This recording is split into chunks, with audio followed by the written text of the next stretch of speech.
चलो देखो जाइए। फिर क्या हुआ, अचानक से पेट में दर्द हुआ, हॉस्पिटल पहुंचे, डॉक्टर बोला 2.5 लाख जमा करो, उसके बाद बात करेंगे।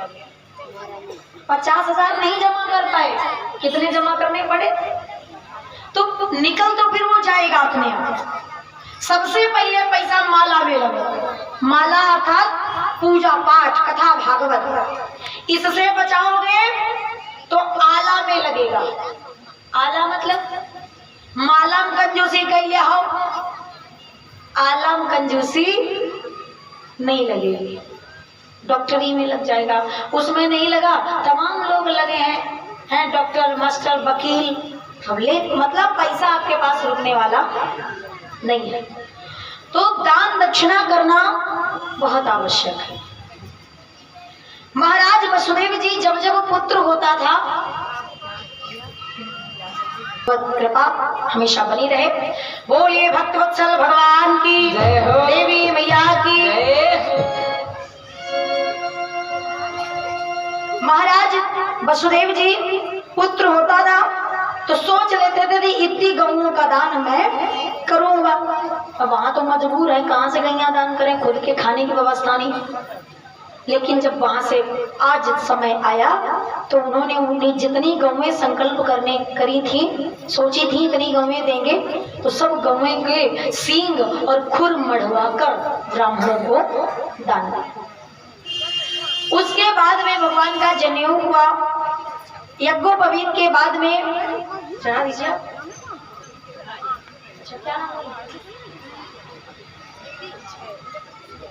ये भगवान के चरणों में गुप्त दान हुआ है।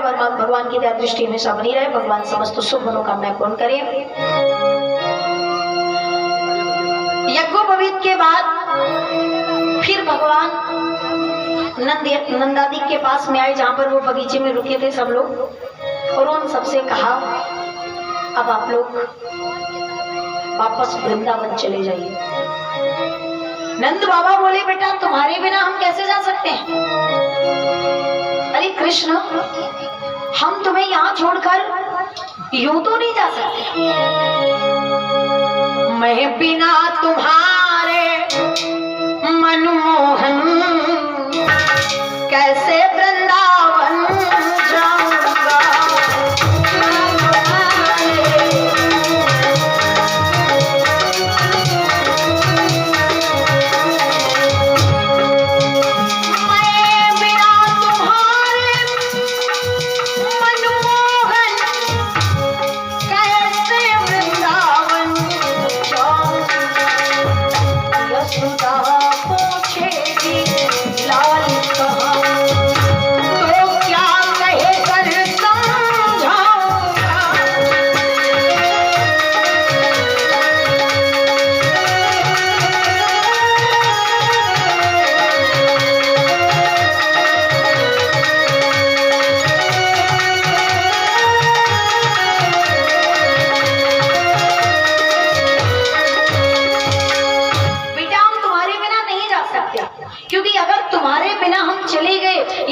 पूछेगी कि कन्हैया कहाँ है, तो हम उसे क्या कहकर समझाएंगे, क्या कहेंगे उससे?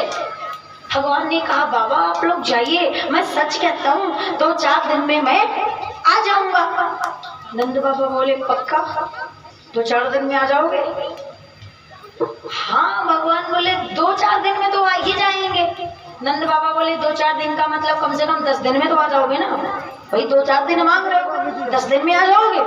हाँ हाँ भगवान बोले 10 दिन में तो जरूर आ जाएंगे, 10 दिन में जरूर आ जाएंगे। नंद बाबा बोले हम 15 दिन यहाँ पे रुक जाएंगे। तुम्हें 10 दिन में छुट्टी मिलेगी ना, हम 15 दिन रुक जाएंगे। लेकिन सच कहते कन्हैया जाएंगे तो तुझे साथ में लेके, अन्यथा हम नहीं जाएंगे। भगवान समझ गए बाबा नहीं मानेंगे। भगवान ने बलराम जी की ओर देखा, दादा आप समझाओ ना, नंद बाबा से कहो ना कि चले जाए। नंद बाबा जब बलराम जी कहते कि बाबा आप चले जाओ, तो समझ गए कि कृष्ण स्वयं चाहता है कि हम चले जाएं। ठीक है कि नहीं, हम चले जाएं। नंद बाबा ने सब ग्वाल वालों को आदेश दिया, अरे ग्वाल वालों चलो चलना है, तैयार हो, चलना है साथ में। अब नंद बाबा की आज्ञा थी तो मना तो नहीं कर सकते, लेकिन किसी ग्वालवाल की इच्छा नहीं है कि वो कृष्ण को छोड़कर जाए। किसी का मन नहीं कर रहा था कि वो कृष्ण को छोड़कर जाए। ग्वालवाल तैयार होने लगे, बड़ा धीरे धीरे तैयार हो रहे हैं। जब कभी तैयार होते हैं तो कभी कभी जब कहीं जाना होता है ना तो बस 5 मिनट नहीं लगे और तैयार हो गए, हाँ भैया चलो। और जहां पर जाने का मन ना हो तो ग्वालवाल तैयार हो रहे हैं तो 5 मिनट की जगह आधा घंटा लगा रहे हैं कि जब इतना टाइम हो जाएगा तो शायद तब तक कन्हैया का मन बदल जाए और वो हमसे कह दे कि मत जाओ, वो हमसे कह दे कि रुक जाओ। पर कृष्ण ने नहीं कहा, उसने नहीं कहा कि रुक जाओ या मत जाओ। सब छोटे छोटे सखा, मन तो किसी का नहीं था, तैयार हो गए। जब चल पड़े तो बार बार कृष्ण को प्रणाम करते हैं, क्योंकि किसी का मन नहीं है जाने का। बार बार कर दंड प्रणाम,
प्रणाम करते, क्योंकि सब सखा जानते हैं कि कृष्ण हमसे बहुत प्रेम करता है।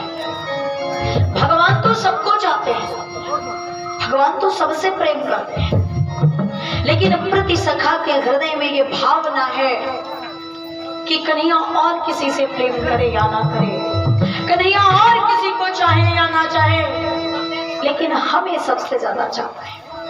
हमसे दूर वो नहीं रह सकता, हमसे अलग नहीं रह सकता।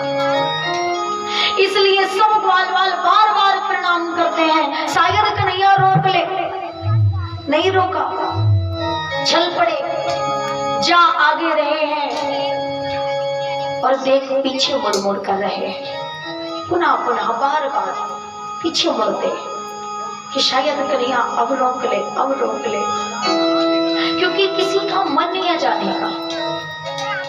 जा आगे रहे, देख पीछे रहे, और ये भी पता है कि हमारा कन्हैया हमसे अलग नहीं रह सकता। जब कन्हैया नहीं रोकता तो सोचते इसको हुआ क्या है, आज कृष्ण को हुआ क्या है, ये मुझे रोक क्यों नहीं रहा है।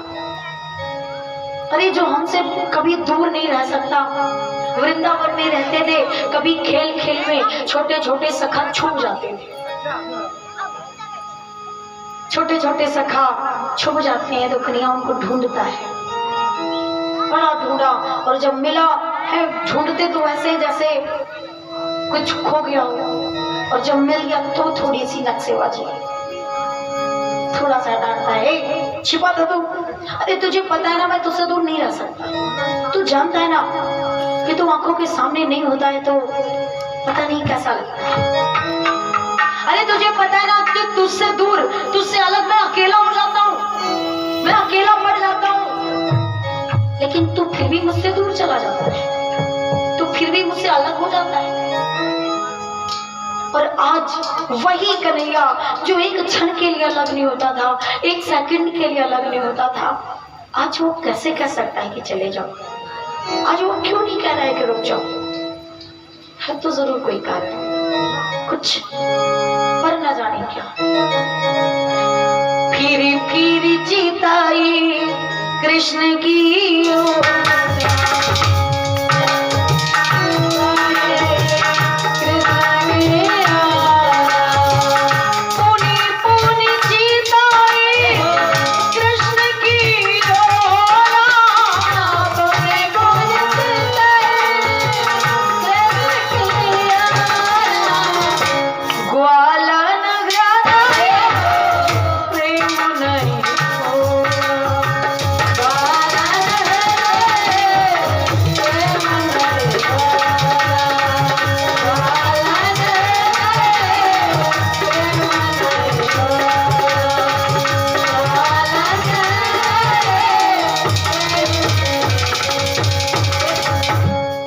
ग्वालवाल पुनः पुनः बार बार मुड़ मुड़ कर देखते, शायद कन्हैया हमें रोक ले, क्योंकि किसी का मन नहीं था जाने का। पर रोकना तो दूर, कृष्ण भगवान बैठे हुए थे। जो ग्वालवाल चले तो बलराम से कहा, दादा आप चले जाओ, छोड़ा उनको। और भगवान अपने आसन से भी नहीं उठे, देखने तक नहीं गए, छोड़ने तक नहीं गए। क्यों? हमारे यहाँ ये मर्यादा होती है कि घर पर अगर कोई आता है तो कुछ दूर तक उसे छोड़ने जाते हैं, ये नियम होता है। लेकिन भगवान ग्वाल वालों को भेजने नहीं गए। क्यों? क्या भगवान को ग्वाल वालों से प्रेम नहीं था, अथवा वो इतने निष्ठुर थे? भगवान अपनी दयालुता के कारण छोड़ने नहीं गए।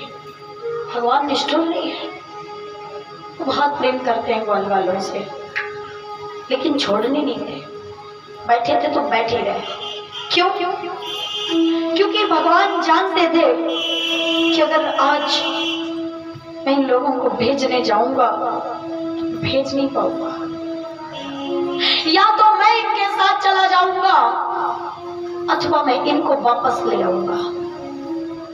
इसलिए भगवान उठे नहीं, क्योंकि हृदय बड़ा मजबूत कर कर पत्थर का जैसे बनाकर बैठे थे तो बस बैठे रहे। क्योंकि खड़े हो जाते, कुछ कदम चलते तो शायद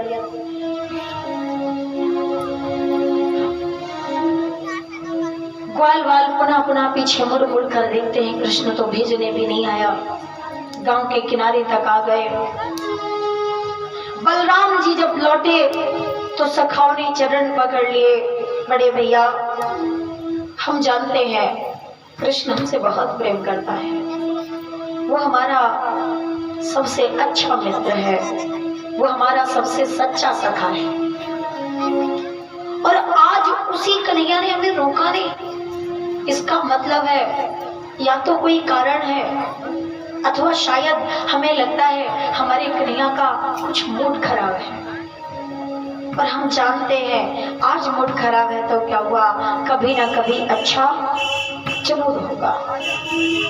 और जब वो कभी अकेले में बैठेगा एकांत में, तो उसे हमारी याद जरूर आएगी।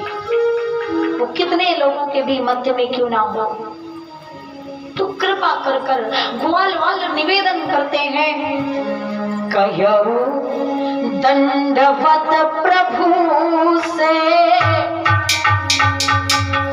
एक प्रार्थना है तुमसे। इतना निवेदन करना है कि जो कन्हैया कभी अच्छे मूड में बैठा हो तो उसे हमारी याद दिला देना। कहूं दंडवत प्रभु से तुम ही कहो कर जोरी, बार बार यदुनाथ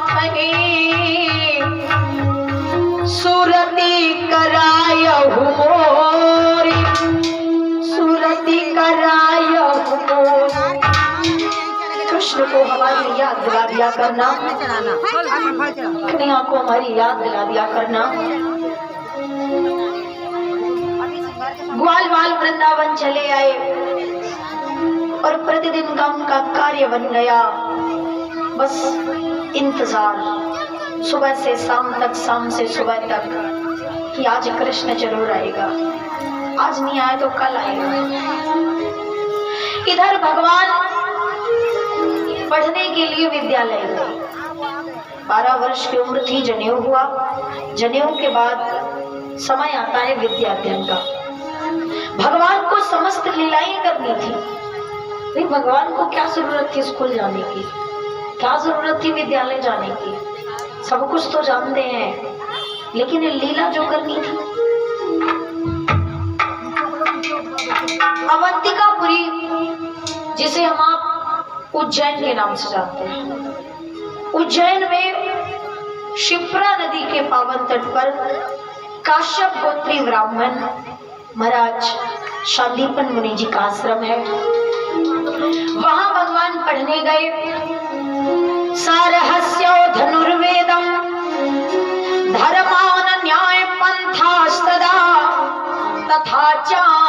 छिकी विद्या राजनीतिम जखटरा। गुरुकुल में रह करके भगवान ने राजनीति शास्त्र, वेद पुराण शास्त्र, मनुस्मृति, धनुष चलाना, तीर तलवार चलाना, घुड़सवारी करना, रथ चलाना, 64 कलाओं का अभ्यास किया 64 दिन में। टोटल भगवान 64 दिन स्कूल में रुके। वहां से गुरु दक्षिणा में गुरुजी को गुरुजी का मृत पुत्र यमराज की प्रियपुरी संयमनी से वापस ला कर दिया। वहां से वापस आए, बड़ा अच्छा मूड था। अक्रूर के घर गए, फिर कुब्जा के घर गए। वहां से जब वापस आए, भगवान अपने कक्ष में बैठे हैं और बड़ा अच्छा मूड है। बलराम ने देखा तो मन में सोचा, ग्वाल वालों ने हमारे ऊपर एक जो हमें जिम्मेदारी दी है तो हमें बता देना चाहिए कृष्ण को। बलराम ने बताया, कृष्ण ग्वाल वाल ऐसे से बोल रहे थे कि हमारी याद दिला देना। कन्हैया वैसे बात पूछनी है तुझसे, क्या तुझे ग्वाल वालों की याद नहीं आती? तुझे मैया यशोदा की और गोपियों की याद नहीं आती? इतना कहा और बलराम जी को किसी ने बुला दिया, वो तो चले गए। भगवान कक्ष में अकेले हैं। भगवान रोने लगे, आंखों से आंसू आ गए। काव्या छोटी सी बिटिया है, उसके द्वारा 51 मुद्राएं दानवीय परमात्मा से उज्जवल भविष्य की कामना है। भगवान समस्त शुभ मनोकामनाएं पूर्ण करे।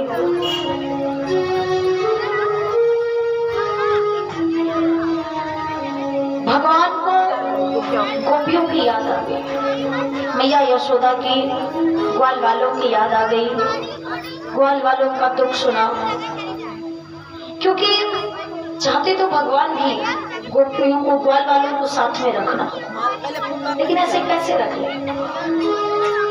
क्योंकि भगवान अपने भक्त को अपने साथ तब तक नहीं रख सकते जब तक उसमें संपूर्ण रूप से समर्पण नहीं होता, जब तक उसमें परमात्मा के प्रति अगाध श्रद्धा, अगाध प्रेम नहीं होता है, तब तक भगवान अपने भक्त को अपने साथ नहीं रख सकते। कैसे रख सकते?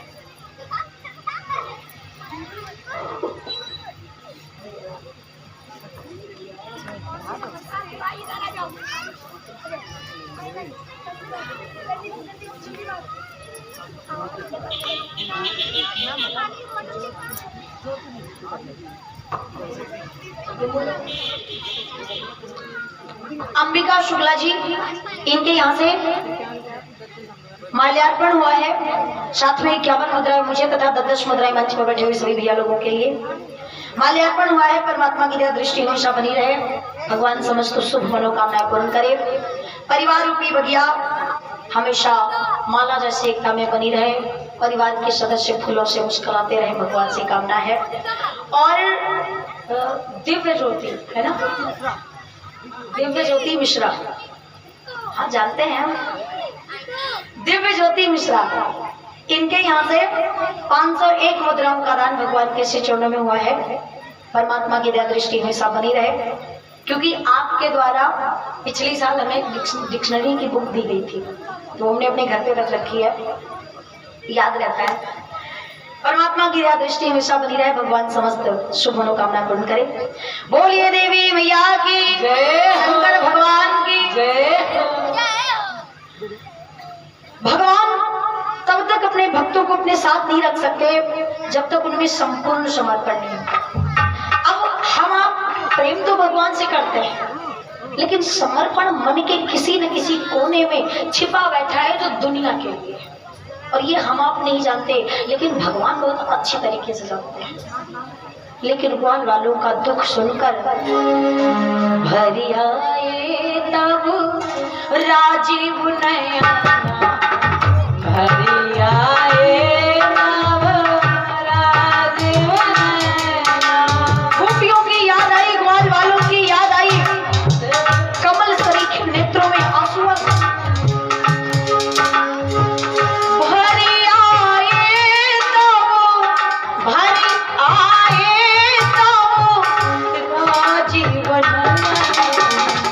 ग्वालन गए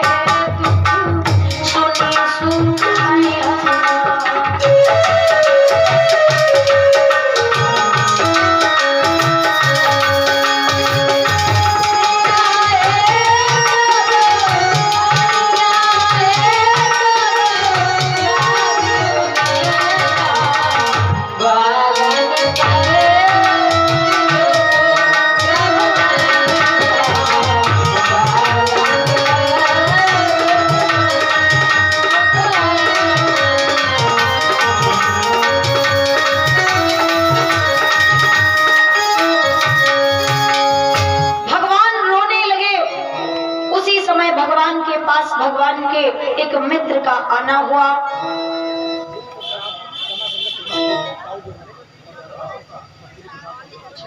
रमा शंकर त्रिपाठी जी, इनके यहाँ से 201 मुद्राएं मुझे तथा 10 मुद्राएं मंच पर बैठे हुए सभी भैया लोगों को पुरस्कार स्वरूप प्रदान हुई है। परमात्मा की दया दृष्टि हमेशा बनी रहे, भगवान समस्त शुभ मनोकामनाएं पूर्ण करे। बोलिए भक्त वत्सल भगवान की, देवी मैया की। भगवान रो रहे थे, अकेले बैठे थे अपने कक्ष में, तब तक भगवान के पास भगवान के परम मित्र का आना हो गया। और मित्र, वो मित्र कैसा जो मित्र के हृदय की बात ना समझ जाए। अगर बात पूछ कर पता चली तो मित्रता ये व्यर्थ है। क्या भाई तुम क्यों उदास हो, क्यों दुखी हो, आखिर समस्या क्या है, दिक्कत क्या है? अगर दिक्कत पूछने पर पता चली तो मित्रता कैसे? मित्र कौन? वृषणीना प्रभरा मंत्री कृष्णस्यादयिता सखा शिष्यो बृहस्पतेर साक्षात् बुद्धवो उद्धवो बुद्धिसत्ता। प्रकांड विद्वान, वेद वेदांतों के ज्ञाता, गुरुवर बृहस्पति के शिष्य, भगवान के अतरंग सखा।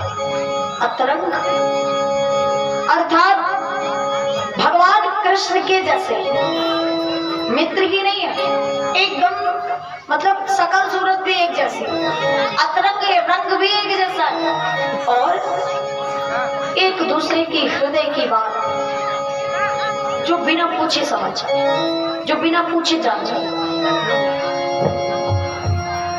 दुख में भी हो तभी सुखी हो जाए, ऐसे मित्र महाराज उद्धव। शिवम यादव भैया जी के द्वारा 51 मुद्राएं प्रदान हुई है। परमात्मा की दया दृष्टि हमेशा बनी रहे, भगवान समस्त शुभ मनोकामनाएं पूर्ण करे।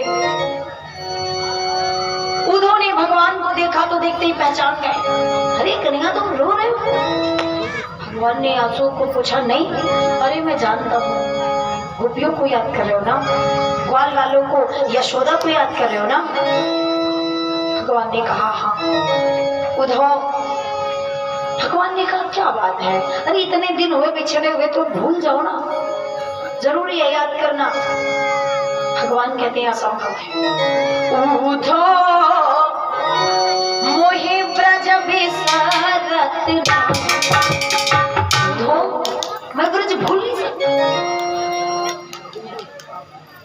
गुनगुन, गुनगुन के नाम से 51 मुद्राएं प्रदान हुई है। परमात्मा की दया दृष्टि हमेशा बनी रहे, भगवान समस्त शुभ मनोकामनाएं पूर्ण करे। भगवान से उद्धव कहते हैं तुम तो भगवान हो और माया मोह की बात करते हो, मोह अच्छा नहीं है।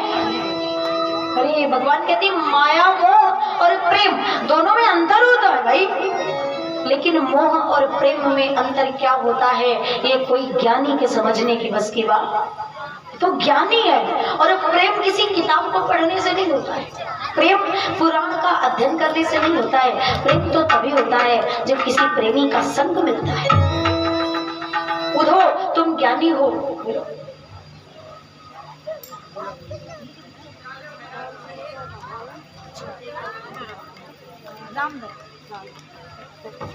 रामदत्त दत्ता जी, इनके यहाँ से 501 मुद्राएं भगवान के चरणों में, 201 मुद्राएं मुझे और 10 मुद्राएं मंच पर बैठे हुए सभी भैया लोगों को। हाँ दीदी,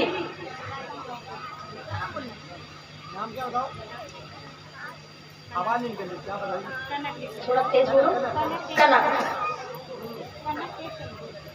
बस कनक, कनक। वाह भाई, कनक का मतलब तोला के हिसाब से बिकता है, लेकिन एक का तो धतूरा भी होता है। कनक बिटिया के द्वारा, बहुत बढ़िया, जैसा नाम है भगवान वैसा ही भविष्य बनाए, तो सोने की तरह उज्जवल और चमकता रहे। परमात्मा के चरणों में 21 मुद्राओं का दान हुआ है। परमात्मा की दया दृष्टि हमेशा बनी रहे, भगवान समस्त शुभ मनोकामनाएं पूर्ण करे।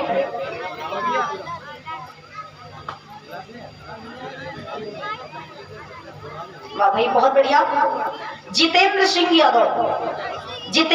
यादव फौजी, उनके भतीजे ओम यादव के द्वारा भंडारे में 50 किलो चीनी और 100 किलो आटा, 50 किलो चीनी, 100 किलो आटा एवं यहाँ पर जितने भी कथा में तो इतने हजारों की संख्या में भक्त लोग उपस्थित हैं इस समय यहाँ पर, और आप सब लोगों के लिए पेप्सी की व्यवस्था की गई है।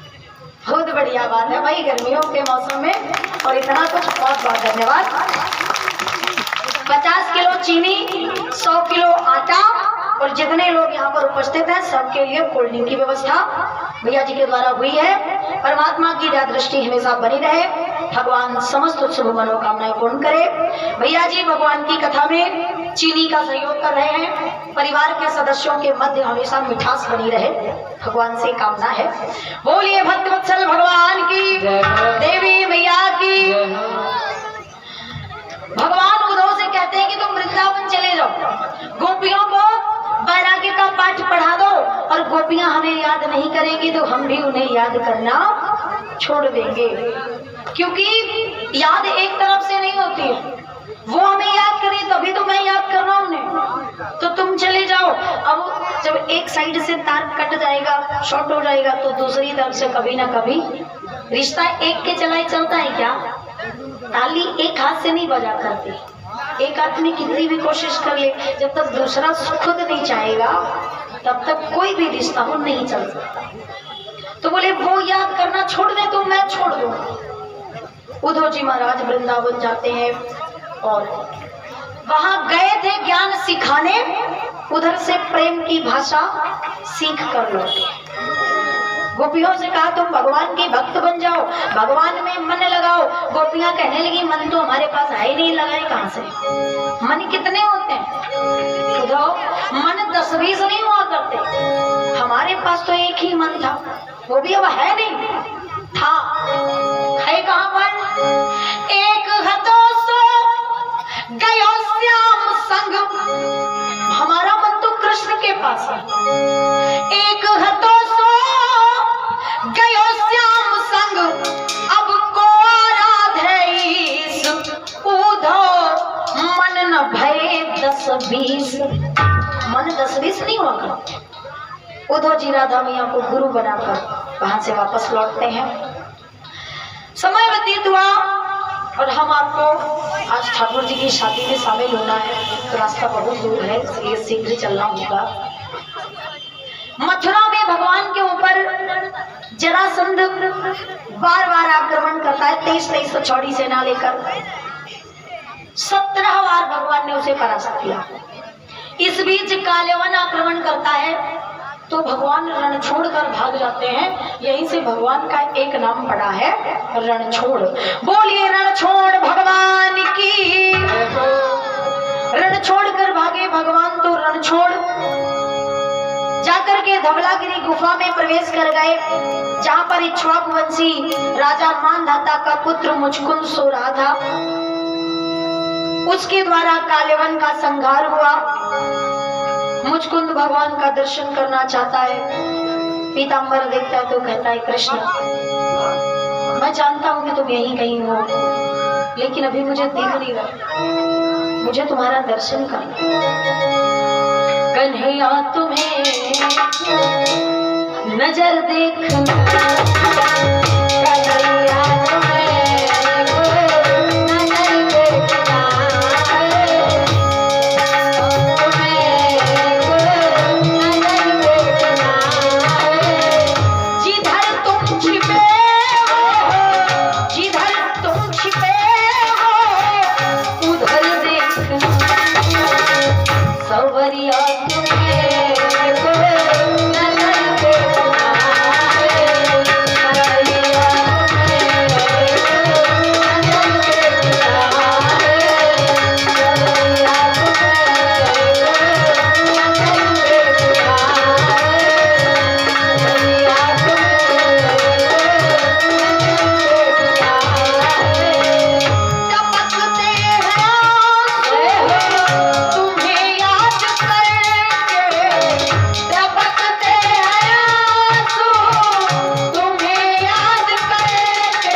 मिलना है। ये दादाजी के द्वारा 100 मुद्राएं मुझे 50 मुद्राएं मंच पर बैठे हुए सभी भैया लोगों को प्रदान हुई है। परमात्मा की दया दृष्टि हमेशा बनी रहे, भगवान समस्त शुभ मनोकामना पूर्ण करे। कन्हैया तुम्हें नजर देखना है, कन्हैया तुम्हें नाम बता देते दादा जय पधारी का उनका पंडित जी का बोल रहा है, तुम्हारा बोल रहा है, पापा का बोल रहा है, राजू पंडित जी। उनसे तो आप लोग परिचित ही हैं भाई, आपके मोहल्ले के हैं, आपकी बात की है मोहल्ले की। और राजू पंडित जी उनके यहाँ से माल्यार्पण हुआ है और आज उनके घर पे ही भोजन था। सही बात, गुजिया बहुत बढ़िया मिलेगा तो कल ही बताया। और एक चीज और सबसे बढ़िया मिली, क्या बहुत बढ़िया चाय पीने के लिए कप मिला है। फिलहाल हम कप की बात नहीं कर रहे थे, मतलब ये भी बढ़िया है। और क्या बात है, इसमें उन्होंने अपनी फोटो हमारी फोटो संग लगवाई है, क्या बात है, बहुत बहुत धन्यवाद। भगवान की दया दृष्टि हमेशा बनी रहे। और साथ में ऑर्गन रखने के लिए एक स्टैंड दिया है। हाँ, आज हमने ऐसे हारमोनियम पर रखते हैं ना अपना ऑर्गन, तो हारमोनियम ऑर्गन रखने के लिए एक स्टैंड है, हमने देखा, मैं बहुत बढ़िया लगा। बहुत बहुत धन्यवाद। भगवान की दया दृष्टि हमेशा बनी रहे, भगवान समस्त शुभ मनोकामना पूर्ण करे। कप में कोल्ड ड्रिंक पिए, वैसे कप में चाय पी जाती है, चाय कोल्ड ड्रिंक भी चलेगी। चलो ठीक है, दोनों चीजें चलेंगी। बोलिए भक्त वत्सल भगवान की जय हो। परमात्मा की दया दृष्टि हमेशा बनी रहे, भगवान समस्त शुभ मनोकामना पूरी करे। जिनको जिनको भगवान से मिलना है, भगवान का दर्शन करना है, तो मीठी मीठी तालियों के साथ जिधर तुम छिपे हो उधर देखना, जिधर तुम छिपे हो उधर देखना, कन्हैया को नजर देखना है, कन्हैया तुम्हें नजर देखना है, कन्हैया तुम्हें नजर देखना है, कन्हैया तुम्हें नजर देखना है। बोलिए वृंदावन बिहारी लाल की, भागवत महापुराण की। भगवान का प्राकट्य हुआ और भगवान बांके बिहारी जी उन्होंने दर्शन दिए तथा कहा गोविंद के नाम से जाकर के हमारी तपस्या करो, मोक्ष को प्राप्त करोगे। तत्पश्चात भगवान वहां से वापस आते हैं, कालीवन की सेना का संहार करते हैं और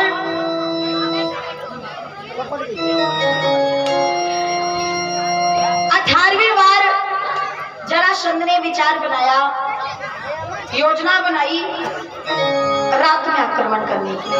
रात में जाऊंगा, सोता हुआ सब लोगों को बांध लूंगा। लेकिन कुछ चीजें ऐसी होती हैं, वो कहते ना, लाख छिपाओ छिप न सकेगा, राज हो कितना गहरा, मन की बात बता देता है असली नकली चेहरा। हृदय में क्या है, आप कुछ भी करो छिपा नहीं सकते, और अगर छिपा भी सकते हो तो सिर्फ दुनिया से, भगवान से छिपाना असंभव है। जिसमें से मुख्य रूप से खैर खून खांसी खुशी पैर प्रीति मदपान रही मन दावे ना दवई जानती सकल जहां। अगर आपकी किसी से दुश्मनी है, प्रेम निगम इनके यहाँ से 101 मुद्राएं मुझे प्रदान हुई है। परमात्मा की दया दृष्टि हमेशा बनी रहे, भगवान समस्त शुभ मनोकामना पूर्ण करे। अगर आपकी किसी से दुश्मनी है, कितना भी छिपाओ, लेकिन जहां आंखों से आंखें मिली तो भाव दुश्मनी वाला शत्रुता का प्रकट हो गया। प्रीति, अगर किसी से प्रेम है तो कितना भी छिपाओ, लेकिन वो भी छिपने वाला नहीं है, दिख ही जाता है। खांसी अगर आपको खांसी आती हो, कितने लोगों ने बैठाओ, कितना रोको, कितना छिपाओ, लेकिन एक बार निकल जरूर है। कुछ नहीं तो थोड़ी, कितनी भी रोकी पर रोक, खांसी छिपाई नहीं छिपती। खुशी भी छिपाने से छुपती नहीं है। मदपान, अगर कोई व्यक्ति चाहे कि हम खूब पी लें और कोई पता न चले, ऐसा हो सकता है? कोई मदिरा पान कर ले और सोच ले कि मैं छिपा लूंगा, तो क्या वो छिपा सकता है? हाँ, माना छिपा सकता, लेकिन किससे? सिर्फ दुनिया से, सिर्फ संसार से, भगवान से नहीं छिपा सकता। रात की रात इति संपन्नया भगवान दुर्ग 12 योजनम, समुद्र के बीचों बीच में भगवान ने एक दुर्ग का निर्माण कराया, जिसका विस्तार 12 योजन में, 12 योजन लंबाई और 12 योजन चौड़ाई। 12 योजन होने के कारण उसका नाम द्वारका है। मतलब 12 योजन, 12 योजन। एक योजन में 4 कोस होते हैं। द्वारिकापुरी 48 कोस की लंबाई में थी और 48 कोस की चौड़ाई में थी। वहां भगवान ने सोता हुआ सबको पहुंचा दिया और स्वयं भगवान अब रण छोड़ तो वैसे भी हो चुके थे, तो फिर सोचे वैसे ही चलते हैं छिपते हुए। लेकिन छिपे तो ऐसे, मतलब कि जरासंध देख भी ले पर ये सोचे कि चुपचाप जा रहे हैं, छिपे दिखाई दे दी, लेकिन उसकी भावना ऐसी बने कि चुपचाप जा रहे थे, हमने देख लिया। भगवान प्रवर्षण पर्वत, जिसकी ऊंचाई 11 योजन 44 कोस की जिसकी ऊंचाई है, उस पर चढ़ गए। जरासंध पूरे पर्वत में आग लगवा देता है और सोच लेता है कि कृष्ण इसी में जल गया। भगवान द्वारका पहुंचते हैं, जहां भगवान द्वारिकाधीश बने। बोलिए द्वारिकाधीश जी महाराज की। भगवान द्वारिकाधीश बन गए और द्वारिकाधीश अर्थात वहां के राजा, अथवा कहिए तो मुखिया, अथवा पहले होते थे ना सरपंच, मुखिया। पहले होते थे मुखिया, अब क्या होते हैं? अब होते हैं प्रधान। वही तो होते हैं ना, पहले मुखिया होते थे, अब प्रधान होते हैं। भगवान की प्रधानी जो थी, भगवान का जो राज्य द्वारिका था, 12 योजन लंबाई, 12 योजन चौड़ाई। बाबा नंद, उनकी 84 कोस में प्रधानी चलती थी। ब्रजभूमि पर वो मुखिया थे वहां के। 84 कोस में उनकी प्रधानी, 84 कोस में उनका मुखिया का अपना वो चलता था। 84 कोस का मतलब है एक कोस में 3 किलोमीटर होते। 84 या 252 किलोमीटर, उतने में उनकी प्रधानी चलती थी। पहले मुखिया होते थे और अब प्रधान होते हैं, चीज वही है, नाम बदल गया। मुखिया होना कैसा चाहिए? मुखिया का काम क्या होता है? मुखिया का मतलब है मुख। मुखिया का मतलब है मुख, अर्थात पब्लिक का, जनता का मुख। मुख क्या होता है? मुख का काम क्या होता है? पूरे शरीर में तमाम अंग हैं, हाथ, पांव, नाक, आंख, कान, गाल, है ना? एक अंग है मुख। अंग ही तो है। चाय आई तो आपने क्या किया? किसको समर्पित की? मुख को। दूध आया, चाय होए, दूध होए, पेड़ा होए, रबड़ी होए, गुजिया होए, छेना होए, किसके लिए? जो आवे तब मुंह महाराज तुमका समर्पित। अच्छा, चाय रोज रोज मुंह से पीते हो, क्या आप खाली मुंह का ही यूज करते हो? मुंह का ही प्रयोग करते हो? नाक, आंख, कान, गाल, हाथ, पांव या इतने इनकी जरूरत नहीं है क्या? अरे कोई दिन चाय कान में डाल के देखो है, कोई दिन नाक में डाल के देखो। अथवा ये बताओ कि आप कान का यूज नहीं करते हो, कान न हो तो चलेगा,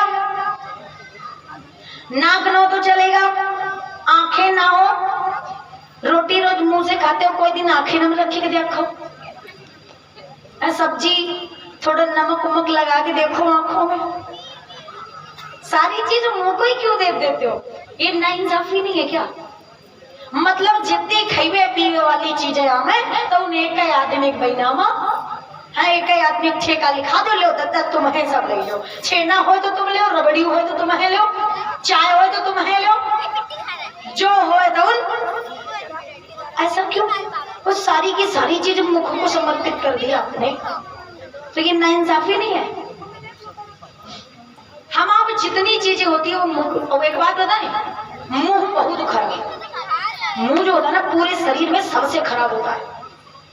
अगर मुंह न हो तो गारंटी हमारी लड़ाई नहीं होगी। अगर मुंह न हो लड़ाई होगी कहां तो बोली हो, लड़ाई करी हो कहां? और वैसे एक बात और बताएं आपको, मुंह से बढ़िया कोई चीज नहीं है पूरे शरीर में, मुंह से बढ़िया कोई चीज नहीं, क्योंकि अगर मुंह न होता तो हमें आप लोगों का दर्शन नहीं होता। अगर मुंह न होता, यहाँ हमें क्यों बुलाया गया है?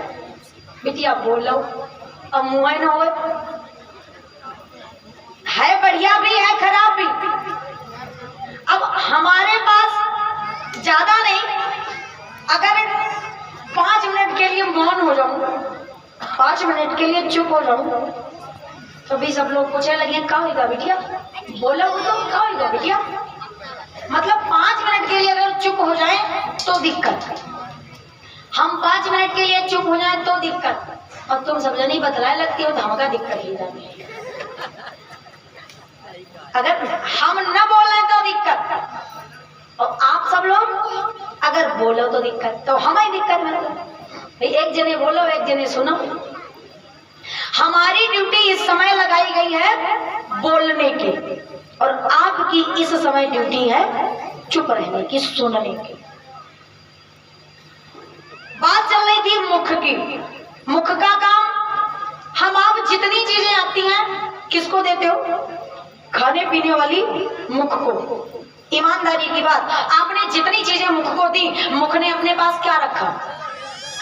आपने चाय, रसगुल्ला, छेना, चाय, दूध, रबड़ी है सब कुछ दिया, पर उसने अपने पास क्या रखा?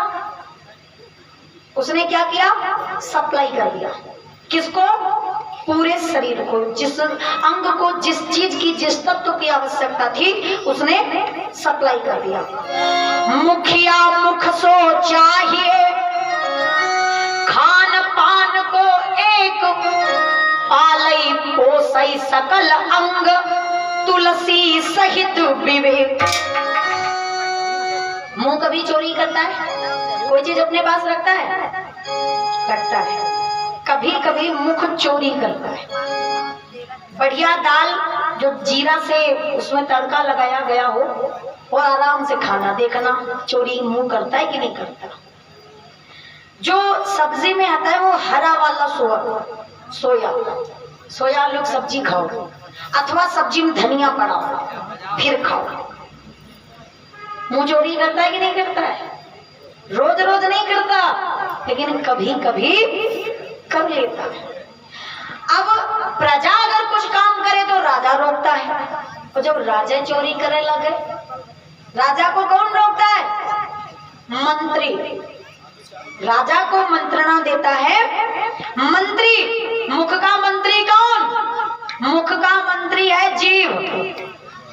राजा चोरी करता है, मुख चोरी करता है, और मंत्री क्या करता है हमें तुम्हें पता नहीं चलता, लेकिन जीव जहां पर कोई चीज छिपी हो कुएं पर खट तक पहुंचती कि नहीं पहुंचती, और जब तक वो चीज निकाल कर फेंक नहीं दी जाती तब तक जीव को तसल्ली, मतलब जब तक राजा के अंदर जो अवगुण है वो दूर न हो जाए तब तक मंत्री को शांति नहीं मिलती।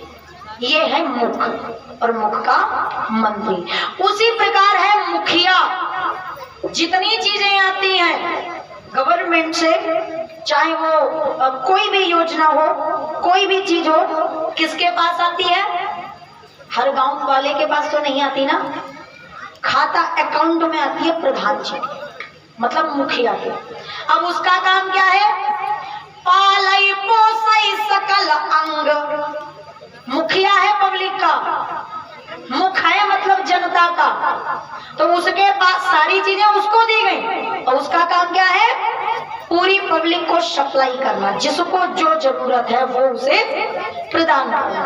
और पहले ऐसा ही होता था, और राजा जब बेईमानी या चोरी करता है तो उसका मंत्री कहता है राजा साहब गलत बात, जो चेयरमैन होता है उसका मंत्री बोलता है महाराज नहीं ऐसा नहीं कर सकते, ये गलत है। और जिसका मंत्री बढ़िया नहीं है उस राजा का विनाश पतन हो जाता है। अब पहले थे मुखिया, तो आजकल कौन है? प्रधान क्या होता है? मुखिया तो समझ में आ गया, मुखिया मतलब मुख। प्रधान क्या होता है? प्रधान का मतलब है प्रधान। कौन? प्रधान। प्रधान का अर्थ क्या हुआ? कर विचार दे खाओ मन माही, कर विचार देखो मन माही, पराधीन सपन्यों सुख नाही। प्रधान मतलब पराये आधार, पराये अधीन, तो वही है प्रधान का मतलब जो पब्लिक पर डिपेंडेंट है, प्रधान। अब पराधीन व्यक्ति कभी खुश रह सकता है? पराधीन असलियत छोड़ो, सपने सुख नहीं।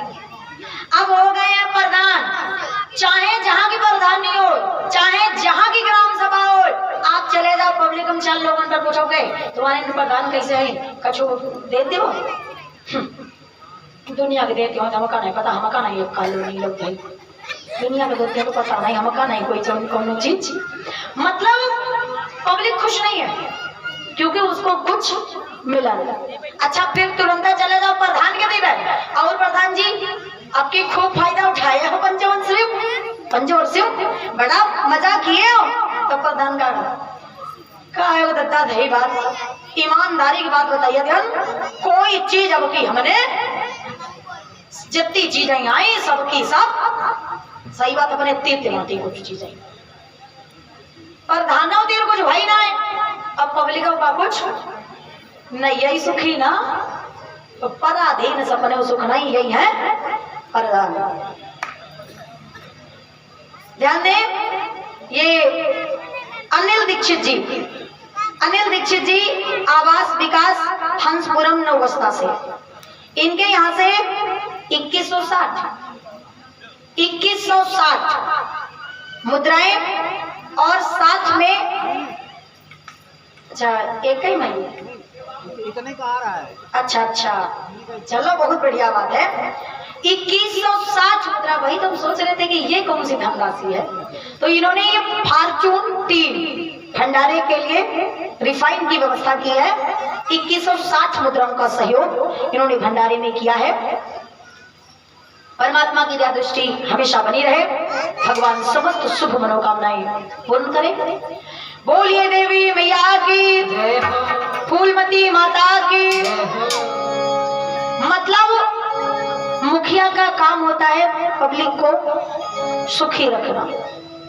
जब पब्लिक सुखी रहती थी तो मुखिया थे, और आपके समय में अपनी अपनी जगह पर कोई सुखी नहीं है, चाहे वो छोटा आदमी हो चाहे बड़ा आदमी। छोटे आदमी की छोटी समस्या और बड़े आदमी की बड़ी समस्या। मतलब जैसे इनकम वैसा खर्चा। जो 100 रुपए प्रतिदिन कमाता है वो भी दाल रोटी ही खाता है, और जो करोड़ों कमाता है वो भी काम चला रहा है। अगर पूछ लो कि हाँ खूब ठाट वाट से हो, तो वो भी काम ही चला रहे, दाल रोटी खा रहे। बस नजरों में इतना अंतर है। खर्चा कोई भी व्यक्ति हो खुद का दिखता है, इनकम दूसरे की दिखती है। खर्चा खुद का देख रहे हैं, हमारे घर में बड़ा खर्चा है, और इनकम इनके घरे होते रुपया बहुत है तब तो ये खर्चा करीबे करिए। खर्चा खुद का, इनकम दूसरे की हमेशा दिखती है। भगवान की प्रधानी कहाँ है? भगवान राजा कहाँ के हैं? द्वारका के द्वारकाधीश, द्वारिकाधीश जी महाराज प्रतिदिन नई लीलाएं, समस्त द्वारिकावासी प्रसन्न। भगवान की प्रधानी ऐसी चलती थी कि वहां पर आपको पता नहीं चलता कि कौन बड़ा आदमी है और कौन छोटा। ठाट वाट ठकुराई में राजा रंग बराबर है, मतलब सब एक बराबर, कोई भी व्यक्ति दुखी नहीं है। कुछ समय बाद बड़े भैया बलराम जी महाराज, उनकी शादी होती है। कुछ दिनों बाद बलदाऊ का अनर्थ देश से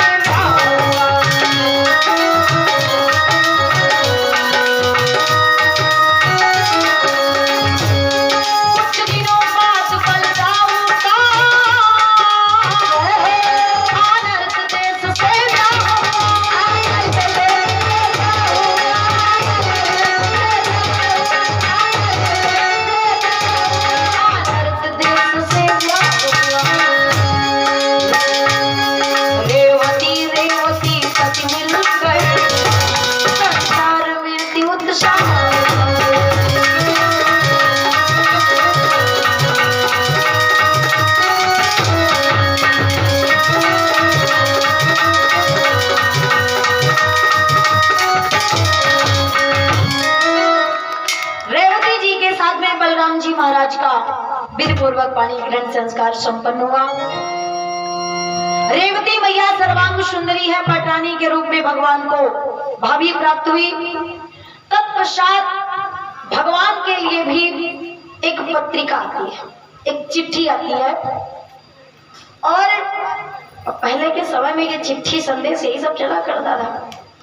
मोबाइल टेलीफोन ये आजकल के समय की खोज है। पत्र कहां से आया है? कुंदनपुर से आया है। कुंदनपुर की राजकुमारी रुक्मणी का।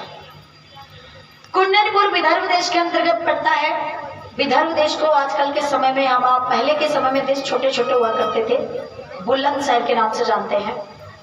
जिला बुलंदशहर, तहसील अनूपशहर, वहां से कस्बा जहांगीराबाद से 15 किलोमीटर की दूरी पर आज भी अंबिका मैया का मंदिर, जहां से भगवान हरण करके लाई थे रुक्मणी जी का, स्थित है।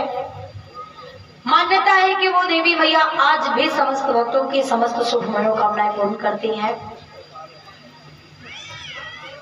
तथा माता के मंदिर से काफी ऊंचाई पर गंगा जी के किनारे बसा हुआ माता रुक्मणी का गांव है।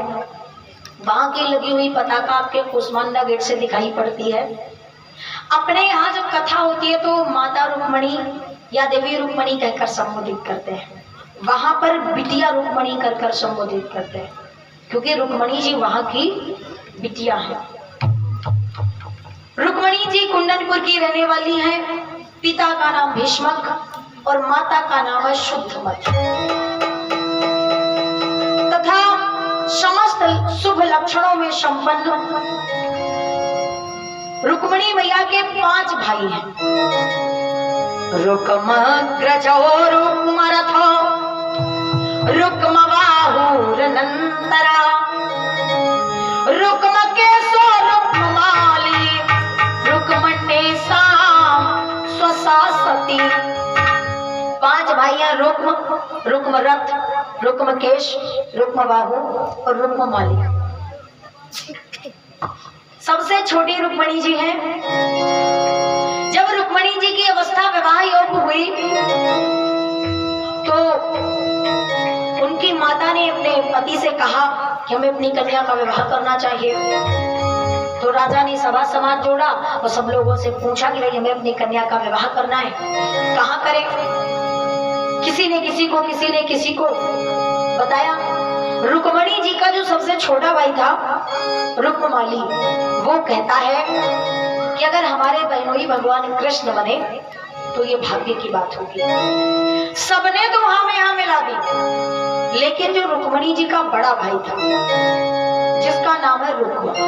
एकदम से तलवार निकालता है। मूर्ख, अरे हाँ करते हुए शर्म नहीं आती? अरे जिसके ना बाप का पता, ना माँ का पता, ना कुल का पता, ना जात का पता, ना पात का पता, ऐसे व्यक्ति को अपनी बहन ने अपनी नाक कटवा ले। अगर हमारा बहनोई बनने योग्य कोई है तो चेद देश का राजा दमघोष, जिसका पुत्र शिशुपाल। और रुक्म ऐसा था उग्र भाव का, उसके आगे उसके पिता की भी नहीं चलती थी। महाराज भीष्मक भी मौन है, क्या कर सकते हैं, वही बेटा है। उसने स्वयं की मर्जी से टीका भेज दिया शिशुपाल के लिए। रुक्मणी जी को पता चला, और रुक्मणी जी ने बचपन से भगवान कृष्ण की प्रशंसा सुन रखी थी। देखा नहीं था उन्होंने भगवान कृष्ण को, लेकिन अपने मन मंदिर में भगवान कृष्ण को पति का स्थान दे चुकी थी। रुक्मणी जी आई, अपने घर में रोने लगी। रुक्मणी की एक भाभी है जिसका नाम है सुलेखा। सुलेखा जी जो है, अब रिश्ता तो इनका आपस में ननद भौजाई का है, ननद और भाभी का। लेकिन हमने आपको बताया था रिश्ता कोई भी हो, रिश्ता भावना का होता है, हृदय का होता है। लौकिक रिश्ता कोई भी हो, अलौकिक रिश्ता प्रेम का होता है। तो इनके मध्य जो रिश्ता था वो था सहेली वाला। मतलब चाहे ननद भाभी का हो और चाहे सहेली का, मतलब जिससे कोई बात छिपाती ना, सारी बात शेयर करती हैं। आकर के रुक्मणी जी रोने लगी, भाभी मैं सब कुछ कर सकती हूँ पर शिशुपाल के साथ विवाह नहीं कर सकती। सुलेखा ने कहा तो हुआ क्या? अरे भाभी भैया ने टीका भेज दिया है। सुलेखा मुस्कुराई, बोली टीका ही तो भेजा है, टीका ही तो गया है। अगर तुम कृष्ण से प्रेम करती हो तो कृष्ण को बुला क्यों नहीं लेती? कैसे बुलाएं? तो बोले चिट्ठी भेज दो, पत्रिका भेज दो। रुक्मणी जी, अब वो पत्रिका लेकर कौन जाएगा? तो जो इनकी शादी करवा रहे थे पंडित जी, जिनका नाम था सुदेव जी महाराज, सुदेव जी को बुलाया। सुदेव जी कहते हैं बेटी क्या बात है? रुक्मणी कहती है पंडित जी, आज तक तो मैंने आपको अपना आचार्य माना, आपको अपना पंडित जी माना, लेकिन आज आपने मुझसे बेटी कहा है, आज आप हमारे पिता बन गए। और पिताजी बात ये है कि उसे शिशुपाल के साथ मैं कभी खुश नहीं रह सकती, मैं उसके साथ विवाह नहीं कर सकती। क्या करें? तो कहा आप हमारी पत्रिका लेकर क्या द्वारका चले जाएंगे, क्या कृष्ण के पास चले जाएंगे? पंडित जी बोले कहाँ है पत्रिका, लाओ। रुक्मणी मैया पत्रिका लिखती हैं। पत्रिका लेकर के पंडित जी द्वारका जाते हैं, भगवान कृष्ण को पत्रिका देते हैं। पत्रिका जब भगवान कृष्ण ने पढ़ी तो पढ़ते पढ़ते भगवान कन्हैया जी रो पड़े। पत्रिका में सर्वप्रथम उन्होंने गौरी पुत्र गणेश को प्रणाम किया। उसके बाद लिखती हैं कन्हैया,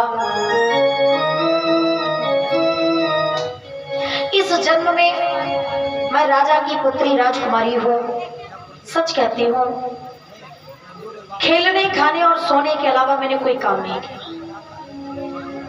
हाँ, आपका नाम सुना, प्रशंसा सुनी, आप सबसे सुंदर हो, सबसे बलवान हो, ताकतवर हो, सबसे अधिक मृदुभाषी हो, दयालु हो, तो आपको अपने मन मंदिर में मैंने पति का स्थान दिया है। इस जन्म में तो कोई पुण्य नहीं की, लेकिन पूर्व जन्म में यदि मैंने कूप बनवाया हो, बावली बनवाई हो, बाग लगवाया हो, बगीचा बनवाया हो, भूखे को भोजन, गरीब को अन्नदान और जरूरतमंद को वस्त्रदान किया हो,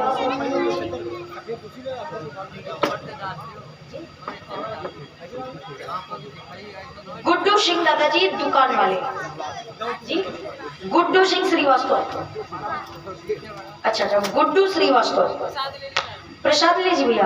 गुड्डू श्रीवास्तव, इनके यहाँ से 51 मुद्राएं भगवान के चरणों में, 101 मुद्राएं मुझे और 10 मुद्राएं मंच पर बैठे हुए सभी भैया लोगों को पुरस्कार स्वरूप प्रदान हुई हैं। परमात्मा की दया दृष्टि में बनी रहे, भगवान समस्त शुभ मनोकामनाएं पूर्ण करे।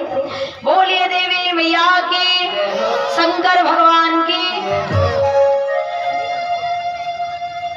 रुक्मणी जी कहती है की गई पुण्य का वास्ता, पूर्व जन्म में मैंने कोई पुण्य की हो तो उसका वास्ता ठीक समय पर चले आना।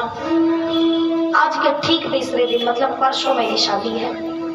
और फिर सबसे नीचे लिखती है, जैसे कोई चिट्ठी लिखते हैं ना, तो अब आजकल के समय वो कार्ड वार्ड बनते हैं ना, तो उसमें सारा कुछ लिख के एक लिखा जाता है नोट, डॉट लगा के। मतलब नोट का मतलब होता है विशेष, जैसे कि बाद बाकी कुछ पढ़ा जाए या ना पढ़ा जाए, लेकिन जहाँ पे वो डॉट लगा हुआ होता है तो वो जरूर पढ़ा जाए। तो सबसे नीचे विशेष कर लिखते, एक वार्निंग देती है। रुक्मणी जी कहती है कन्हैया मैं जानती हूँ कि आप जरूर आएंगे, और अगर नहीं आए तो सोच लीजिएगा सिंह के नाम का निकाला गया हिस्सा एक सियार ले जाएगा, लेकिन मैं ये होने नहीं दूंगी। अभी यहाँ पर युवा वर्ग इस कथा से एक संदेश लीजिए। कथा सुनी, अरे कहीं जब भगवान ही सब करते थे तो हमें क्या लगा? अरे बताओ, रुक्मणी जी चिट्ठी भेज दें, भगवान चले गए, लेके चले आए। तो यहाँ पर एक संदेश लीजिए। रुक्मणी जी कौन है आप जानते हैं? भगवान कृष्ण यदि नारायण है तो रुक्मणी मैया लक्ष्मी जी है। रामावतार में सीता के रूप में आई और कृष्णावतार में रुक्मणी बन के। रुक्मणी जी पत्रिका में साफ साफ लिख रही है, प्रभु आप मुझे पता है लीला करने आए हो, लेकिन लीला एक साइड में और शादी ब्याह एक साइड में। कहीं अपनी लीला के चक्कर में ये लीला मत भूल जाना और मैं शिशुपाल के साथ कहीं विवाही जाऊं। रुक्मणी जी लक्ष्मी जी हैं, उनका जन्म जन्मांतर का नाता है। उन लोगों उनका तो पहले से उनको पता है, वो एक दूसरे के लिए ही बने हैं। तो ये संदेश है दुनिया के लिए, इसे आप नेगेटिविटी में मत लीजिएगा। लक्ष्मी और नारायण इनके बीच में वो माया अर्थात शिशुपाल नहीं आ सकता। तो रुक्मणी जी जो नोट में लिखती है ना, रुक्मणी कहती है कन्हैया अलौकिक संकेत ये है कि सारी लीलाएं करो, लेकिन उन लीलाओं में जो मेरा हक है वो मुझे मिलना चाहिए। बाद बाकी मैं कुछ नहीं जानती। आपकी लीला के चक्कर में मैं शिशुपाल के साथ विवाह नहीं कर सकती। अगर आप ठीक समय पर नहीं आए तो जानते हैं क्या होगा? कामी पापी शिशुपाल से मैं ना अपना ब्याह रचाऊंगी, यदि आप सहारा बने नहीं खा जहर वही मर जाऊंगी।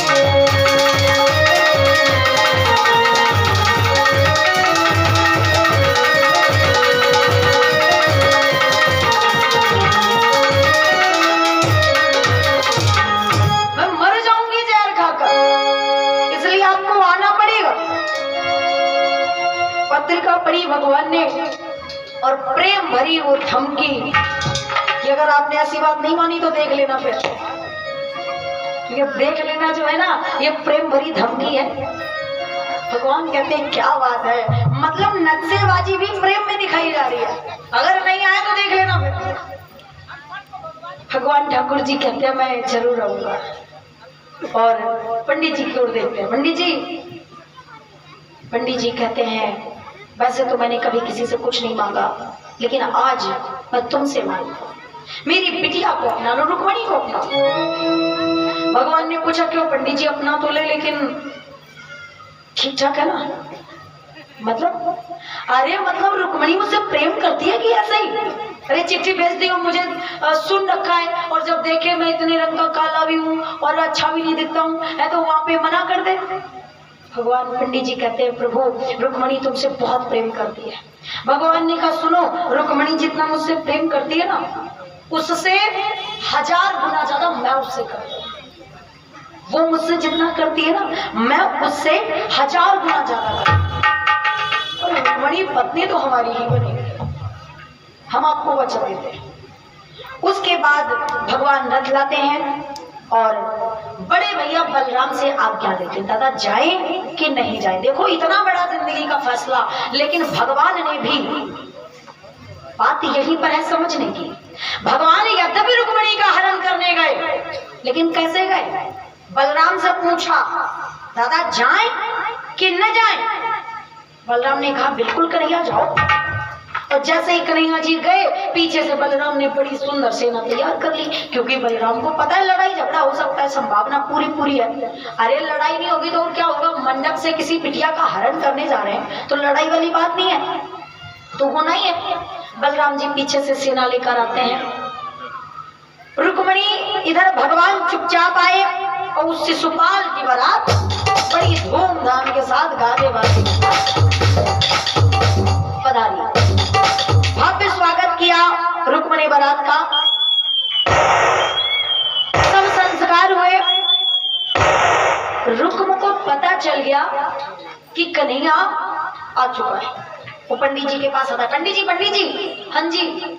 तो गाय साहब पंडित जी आप जल्दी जल्दी भावरे डलवा दीजिए और बाद बाकी कुछ भी करवाते रहिए। पंडित जी कहते हैं ऐसे कैसे हो सकता है, ये कैसे हो सकता है, हम विधि पूर्वक कराएंगे। और विधि क्या थी वो तो पंडित जी को पता ही था, वो स्वयं तो भगवान कृष्ण को लेके आए थे ना। जब वैवाहिक रस्मों में एक ऐसी रस्म जहां पर पति अपनी पत्नी की मांग में सिंदूर लगाता है, वो रस्म आई। अब पंडित जी को तो पता है कि मांग भरने वाला कहाँ है। पंडित जी कहते हैं रुक्म अपनी बहन को गांव के बाहर गौरी जी के मंदिर में पूजा करने भेजो। रुक्मणी चली तो पंडित जी संकेत करते हैं बिटिया वही तुम्हें वर मिलेगा।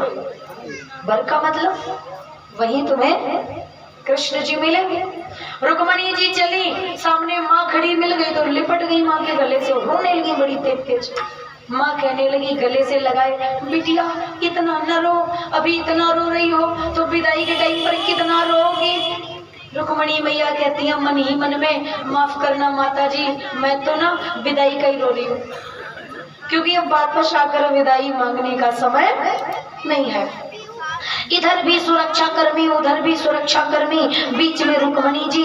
इतनी सुरक्षा व्यवस्था गहरी सख्त, जहां पर रुक्मणी मंदिर में पूजा करेंगी मंदिर के अंदर कोई दूसरी बिटिया भी नहीं जा सकती। रुक्मणी जी जाकर के गौरी मैया का पूजन करती हैं और गौरी मैया से बस यूं निवेदन करती हैं माँ क्या मांगू, सब कुछ जानती हो, सो तुम जानो माता मुझे क्या चाहिए, मैं क्या मांगू। अरे भगवान से भी कुछ मांगना पड़ता है, भगवान तो तन की मन की सब जानते हैं। मन के मंदिर में रहती हो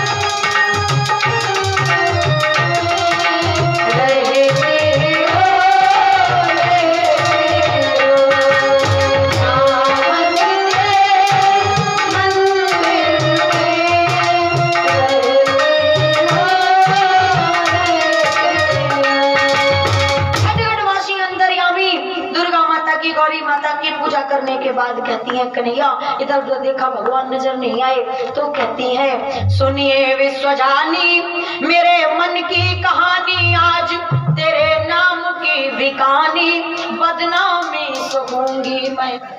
फरियाद को फाड़ के दो टूक मैं करूंगी, आज राधा महारानी की नौकरानी बन रहूंगी मैं। आए यदि शाम आज मंदिर के बीच नहीं तो हंस हंस के विष का प्याला पीऊंगी मैं। भगवान का दर्शन होता है। भगवान रुक्मिणी मैया को गोद में उठाकर और लाकर रथ पर बिठाते हैं। इधर सब सैनिक जिनकी ड्यूटी लगी थी कि रुक्मिणी जब तक पूजा करें कोई बिटिया मत जाने देना, वो भगवान कृष्ण और रुक्मिणी की जोड़ी देखकर मोहित हो जाते हैं, भूल जाते हैं कि हमारी ड्यूटी काहे की है। रुक्मिणी के साथ में माताएं थी वो डर जाती हैं, वो गांव की ओर जाती हैं। सहेलियां थी वो जाकर के रुक्म को सूचना देती हैं भैया वो मंदिर में क्या हुआ, मंदिर में भैया भाग के आई थी, दौड़ के आई थी, सांसें तेज तेज चल रही है। भैया वो रुक्मणी तो बड़ी सुंदर है, लेकिन वो बड़ा काला था। काला? अरे कोई सांप वाप निकल आया है क्या? अरे भाई मंदिर में मान लो इतनी सुरक्षा व्यवस्था रहा है, लेकिन सांप वाप ये लोग ऐसे हो कि बिना परमिशन ले चाहे जहां निकल आते हैं। तो कहा सांप वाप निकला है क्या? नहीं भैया सांप नहीं था, लेकिन था बहुत काला। बड़ी देर से बोलती हैं तो बोलती हैं भैया हाय करिया करिया बहन रुक्मणी कलैया।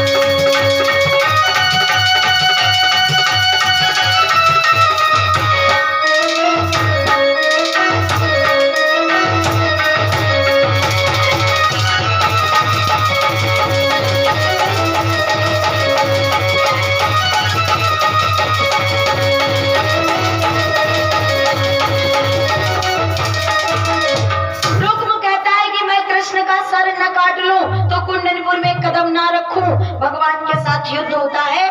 अंत में ये एक छौड़ी सेना लेकर अलग अपना नगर बसा लेता है, जिसका नाम है भोजकट। इधर भगवान कृष्ण रुक्मणी जी को लेकर के कुंडनपुर में आते हैं और कुंडनपुर से भगवान द्वारका आते हैं और द्वारका में ही भगवान का विधि पूर्वक पानी ग्रहण संस्कार संपन्न। रुक्मणी जी को वहां पर बड़ा सुंदर सा, अब रुक्मणी जी की सहेली तो नहीं कहेंगे क्योंकि सहेलियां मायके में होती हैं, और वहां द्वारका में अन्य कुछ माताएं थी, तो उन्होंने बड़ा सुंदर तैयार किया। ब्राह्मणों ने एक मुहूर्त निकाला, बड़ा सुंदर सजाया गया रुक्मणी जी को। और रुक्मणी जी के श्रृंगार में हम आप लोग भी शामिल हो। आओ सखी मिलके रुक्मणी को सजाए, गोरे गोरे हाथों में मेहंदी लगाए। आओ सखी मिलके रुक्मणी को सजाए, आओ रुक्मणी को सजाए।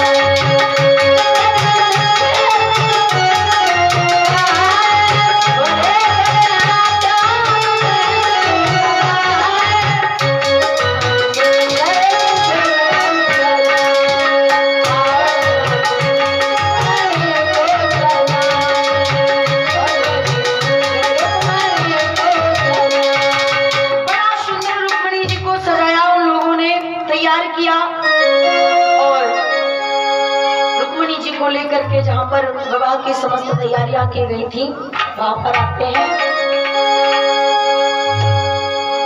बोलिए द्वारकाधीश महाराज की। आप इधर बैठो, उधर बिठाओ।